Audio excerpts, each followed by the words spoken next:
Welcome to FDFootball.com. I am the voice of the Patriots, Richard Todd, with head coach Steve LaPrade for Dorchester High School. The quarterfinals of the state football playoffs. Bowling Springs visiting Fort Dorchester at Bagwell Stadium. When you're playing Thanksgiving weekend, that means you're going deep in the playoffs, and we're going to talk about it with Coach LaPrade and talk about the game and look ahead to what happens next as we continue with Coach Steve LaPrade here on Fort Dorchester Football at FDFootball.com. Welcome back to FDFootball.com. Richard Todd here with Coach Steve LaPrade. Coach, congratulations on the victory. Let's start at the beginning because obviously you're going through the Thanksgiving week, getting everything ready. A normal week, even though there's a holiday in there. And like you said before, when you're playing in November, it's a good thing. Talk about that first half. It was back and forth a lot in the first half. They struck on some quick plays on offense, but Fort Dorchester just continued to match them on offense as well. What was the reaction on the sidelines as that game was really back and forth there in the first half? Well, I'm not going to tell you what my reaction was, but probably wouldn't be good. But no, I think the best thing you can take out of that, Richard, is the resilience of these young men. I mean, they never panicked. We talk about it all the time. You know, you talk about stuff, but putting it to use and making it happen is a whole different thing. And those guys, you know, like I said, they came out, scored, we come back, scored, they came back, scored, we come back, scored. You know, it would have been so easy to go into panic mode. What is it about this team that there is a tangible sense that the Patriots never seem to get too flustered, always feel like they can score, that they never feel like they're out of the game no matter what the situation is? Well, they just believe in each other. You know, they believe in the process. They bought, you know, they're drinking the Kool-Aid here, and it's working. You know, they believe in the coaches. The coaches believe in them. We trust each other, and it's been a great thing. You know, those guys, they love to play the game. They have fun playing it. It's a game. They play it like a game. And it's just been such a great year because that's the way those kids are just, you know, they're so, like I said, they're resilient. You know, the biggest thing today was Bowling Springs was in our way. And no matter, you know, I talked to them before the game, no matter what we had to do, whatever we had to do, we're going to have to do. We've got to beat Bowling Springs to go on. So that's kind of what they did. Well, let's talk about the offensive side first. I mean, to carry on ends up with 5 touchdowns, over 300 yards of total offense. Datron James at 138 yards rushing. Just the offense continued to match Bowling Springs play for play. And there just seems to be this confidence that's instilled in the Fort Dorchester offense that no matter what happens, let's go to the next play and just keep moving forward. Yeah, you know, and it's an offense-defense thing too. You know, there's been times this year where, you know, the defense has made great stands. You know, there's going to be, you know, kind of today offense kind of came and kind of saved the defense. You know, it's been the other way this year. So, you know, like I said, it's just a team. It's a team thing. And you know, going back to the offense, I mean, how do you defend this? I mean, you know, I've never seen the carry-on get brought down by the first man. He seems to make everyone miss. It's amazing. You know, and that's a you know, good football player. Somebody doesn't, you know, none of them like getting hit, but he doesn't get a whole lot of good shots on him. He's very elusive, you know, and he's got so many weapons. I mean, we have 4 or 5 great receivers. You know, you got to stop him running. You got to stop Datron running.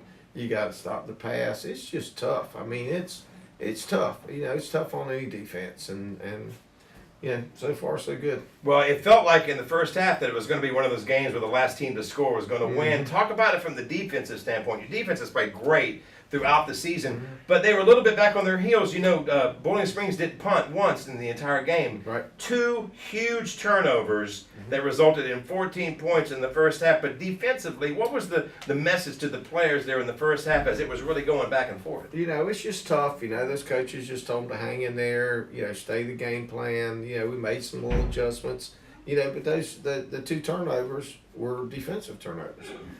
You know, they gave the offense a short field, and like I said, you know, it's all about the team. And that's how it went, you know, tonight, and it has, you know, all year long. Defensively, yeah, we gave up more yardage and more points than we normally do, but that's going to happen. You know, Bowling Springs was a very, very explosive team. We knew that. I knew it coming in, and you know, I'm proud of the team. I thought they played a great game. But you're right, some explosive touchdowns for Bowling Springs. The defense was holding on, and then those 2 turnovers were key in the first half. and scoring going into the locker room, and then getting the ball back and scoring on the first drive of the second half. We're going to talk about that and more. It was 35-21, a high-scoring first half with the Patriots leading Boiling Springs at halftime. We'll talk about the second half, and we'll look ahead towards the state semifinals with Coach Steve LaPrade here at FDFootball.com. And welcome back with Coach Steve LaPrade. I'm Richard Todd, and we continue the conversation. 35-21, Fort Dorchester leads Boiling Springs at halftime in this quarterfinal state playoff game. You get the ball to start the second half.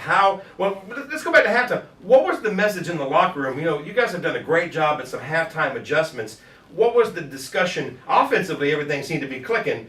Was there a message to defense? Were there some adjustments that made the difference coming out? Sure, they made some adjustments in there on defense, but the biggest message was, I felt like they were starting to break a little bit at the end. The old Belichick theory, get the ball, score at the end of the half, do what you got to do, score at the end of the half if you're getting the ball second half. So, that worked in our favor. Then, of course, we just felt like, they were starting to, you could see them arguing amongst themselves. They were starting to crack a little bit. I was going to say, what was the difference? Because you come out and you get that first touchdown drive, you go up 42-21. Did they start kind of opening it up a little bit more, and as a result, you guys were able to stop them more so in the second half? Well, they took some chances. They were having trouble stopping the run, so they just put another guy in the box to try to stop the run, which put single coverage on our receivers. Well, that's tough. That's tough to do. But they were in that position. Their coaching staff, I would have done the same thing. They had to take some chances, and unfortunately for them, it didn't work this time. Now, Mason Steeder, a tough quarterback for Boiling Springs. He's a good athlete. He's a good quarterback. They got a lot of good athletes. They got some great receivers, a huge offensive line. They play hard on defense. I don't think anybody's scored this many points on them all year long. I mean, they coming in, bragging what a great defense they'd had over the last, month, 2 months. So, I was proud that we put that many points on them. And your defense only gave up 13 points in the second half, and I'm wondering about special teams. You had a few returns for the Boiling Springs got, especially one. You can say, I believe number 4 is R.J. Basie. A couple of touchdown saving tackles, really hustling to stop that. But still, the long kickoff return, special teams was somewhere where they got some pretty good field position. Well, we knew they were very dangerous. Last week, number 1, we tried not to kick it to him. He took one opening kickoff against Ashley Ridge to the house. So we knew he was a threat. We kept kicking it to 8. He's a great athlete. There's really nowhere to kick the ball to them, And is that why there's the pooch kick is more of a weapon for you guys to try to neutralize that? Hopefully, But then again, you're giving them the ball 30, 35-yard line, which we hate to. So, but we did have. I think we had three balls kicked in the end zone on kickoffs, which helps. Usually if they got to go a long field, that's advantage us. So. We need to work a little bit on the kickoff. We need to do a little bit better job tackling. The last one, we missed 3 tackles, I believe, on that one. So you got to do a good job. We got to get them on the ground. But they're a tough team on kickoff. Well, the defense though stepped up in the second half. The offense just consistent, moving the ball down the field. It's worth reiterating again to carry on with over 300 yards of total offense and 5 touchdowns, and Datron James with 138 yards. DeAndre Champagne with the touchdown as well. Just an all-around offensive running, throwing to carry on. It's just, you've got to feel really good about your offensive team. I do. And defense as well, but offense is just unbelievable. I feel good about the whole team. Those 5 guys, like I said, they don't get a lot of credit. Those 5 guys up there, to carry on. I saw you coaching them up there on the sideline, even when we were 42-21, you were just keep staying focused. Well, I was worried. I didn't want the game. I know they had a little trouble with Ashley Ridge last week, and I didn't want our guys. When you get behind, you get a lot of smack talking going on, and so I just didn't want our guys to get involved in that. And I was just trying to tell them to keep their heads, and we came through okay. Well, the defense stepped up in the second half. The offense, a tremendous performance, 56-34. The final score. Fort Dorchester stays undefeated and once again advances to the semifinals. Was that something that as soon as last season ended, you were like, our goal is to get back there and one step beyond to the state? Was this something that was talked about, or was it not something that was discussed as a team? Well, really as a coaching staff, obviously we were disappointed last year.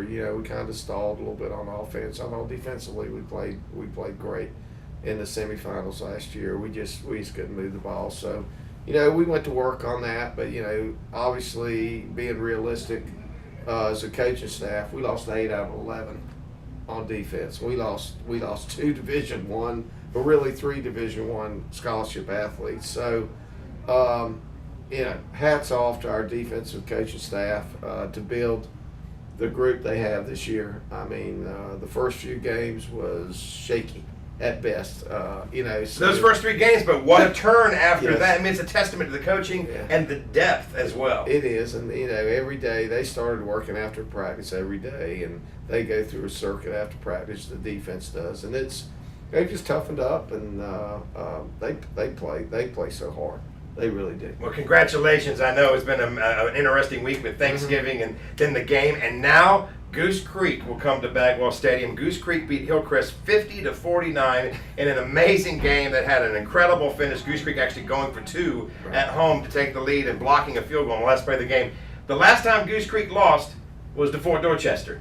That was the first time the Fort had beat them in 6 years. You guys got home field advantage right where you want to be. Yep. You're hosting Goose Creek to go to the state championship. What's your thoughts on that game? It'll be a great game. They play. They play good. They got back to playing. I think they got away from playing Goose Creek football there for a while earlier in the season. They had a new coach come in, and it's tough. And Coach Cander's really got those guys playing good now, and it's going to be. It's going to be a war now. I'm going to tell you, this one's going to be a war. This one's going to be a good one. It's great. I'm proud.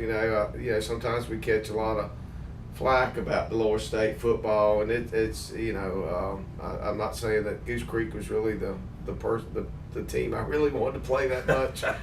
Did you want a rematch with Hillcrest? Kinda. It would have been nice. You always want to kind of get a hold of somebody that whooped you, and I'm sure that's what Goose Creek's feeling too right now. They want to get a hold of us. But it's neat to have 2 lower state teams in there. They've had a good program. We probably last 3-4 years we've probably been the 2 best programs but down here. So it's neat. It's good for football. It's good for lower state. Obviously the lower state team's going to play for the state championship.